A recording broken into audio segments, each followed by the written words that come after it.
All welcome back to our channel Funny Kapil Diaries. రేపైతే మన ఇంట్లో వరలక్ష్మి వ్రతం ఉంది కదా, సో మనమైతే ఇల్లంతా మొత్తం క్లీన్ చేసేద్దాము. మనకు కావాల్సిన డెకరేటివ్ ఐటమ్స్ అయితే తెచ్చేసాము. సో ఇప్పుడైతే డెకరేషన్ స్టార్ట్ చేసేద్దాం పదండి.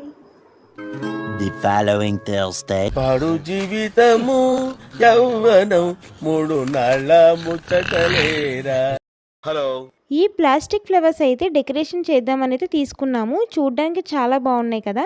ఇవి ఆన్లైన్లో తీసుకున్నాం, నిన్ననే డెలివరీ అయ్యాయి. ఇవి లూజ్ ఐటమ్స్ కింద అయితే వచ్చాయి మనకి. మనం వీటిని అలైన్ చేసుకుని డెకరేషన్ చేద్దాం. ఇంకెందుకు లేటు, పదండి. రాసి పెట్టలేదేమో ఎంజాయ్ అనేది లైఫ్లో, ఇంకా చేస్తేనే పని, లేబర్ పని.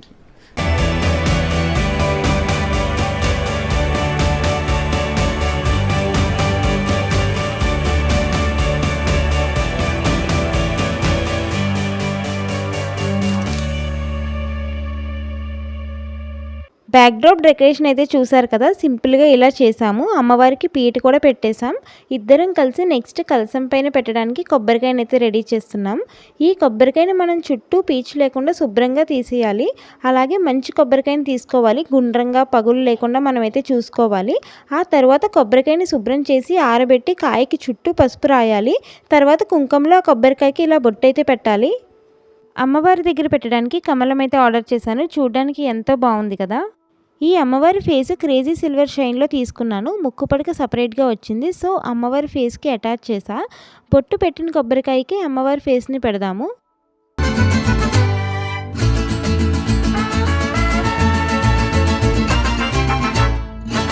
అమ్మవారి అలంకారం పూర్తయింది కదా, కాబట్టి ఇంకా నెక్స్ట్ పూజకు కావాల్సిన ఏర్పాట్లు ఏంటో చూద్దాం.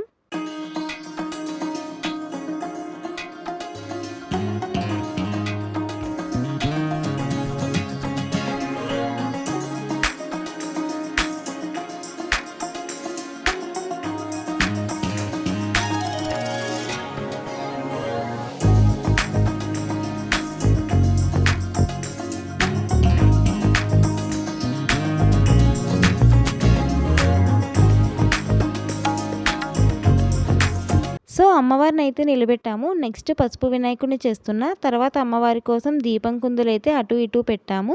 దీపం వెలిగించడానికి ముందుగా ఆవు నెయ్యి పోసుకుంటున్నాను. శ్రావణ మాసం కదా, అమ్మవారికి ఆవు నెయ్యి దీపం పెడితే మంచిది. నెక్స్ట్ అమ్మవారిని నగలతో అలంకరిద్దాము.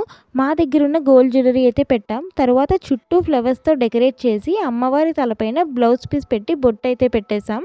చూడండి, అమ్మవారికి చాలా కళ వచ్చింది కదా.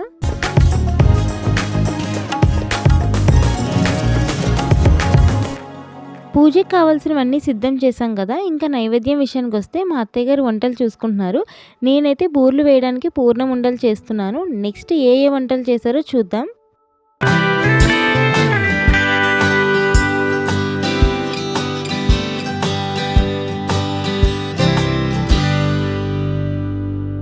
అన్ని పనులు పూర్తి చేసుకుని డ్రెస్అప్ అయ్యి పూజలో కూర్చున్నాము. పెళ్ళి అయ్యాక ఫస్ట్ టైం కదా, సో అత్తయ్య గారు దగ్గరుండి చేయిస్తున్నారు పూజ మొత్తం. మీరు మీ ఇంట్లో పూజ ఎలా జరుపుకున్నారో కామెంట్ బాక్స్లో పెట్టండి.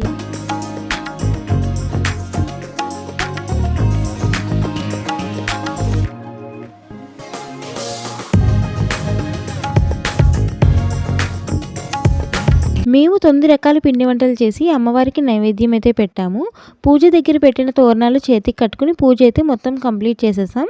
ఆ తర్వాత లంచ్ చేసి చిన్నత్తయ్య గారింటికి వాయినం తీసుకోవడానికి వెళ్ళాము. మరిన్ని వీడియో అప్డేట్స్ కోసం ఫనీ కపిల్ డైరీస్ని సబ్స్క్రైబ్ చేసుకోండి. అన్నట్టు బెల్ సింబల్ క్లిక్ చేయడం అయితే మర్చిపోకండి.